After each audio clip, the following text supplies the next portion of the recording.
Welcome to this week's sports update. I'm Tori Garcia. We'll start with women's soccer. In a back-and-forth matchup, the number 5 Arkansas Razorbacks nearly pulled off a win against number 24 Texas Longhorns on Friday. The Horns came out hot, finding the back of the net first, not even 6.5 minutes into the game. But the Razorbacks ultimately finished the job and defeated the Longhorns 4-3. A little over a week ago, senior midfielder Lexi Missimo set a new record for career goals with 53. She tallied one more against Arkansas, which inched her even closer to the 60-goal, 60-assist club. 60 assists. I mean, that speaks for itself, right? She's even a little nicked up. You know, nobody knows about that, but and she's grinding, right? And the goal was world class, and the assist to get 60 assists on your careers is exceptional. With at least 1 point in 6 consecutive matches, Missimo is now tied for the 7th longest streak in program history.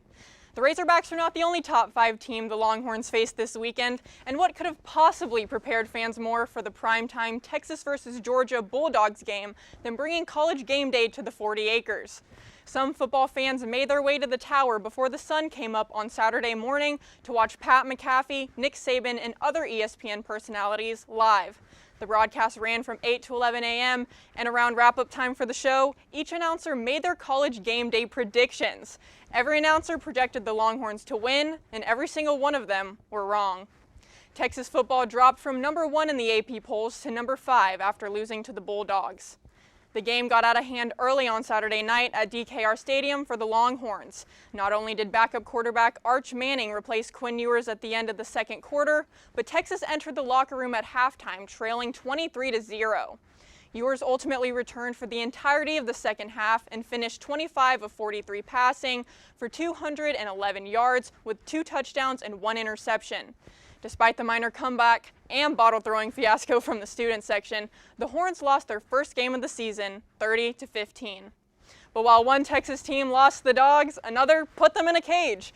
Texas Volleyball defeated Georgia 3-1 on Sunday. Redshirt sophomore and middle blocker Mariana Singletary was key to the Longhorns' success and had a career-high game with 11 blocks.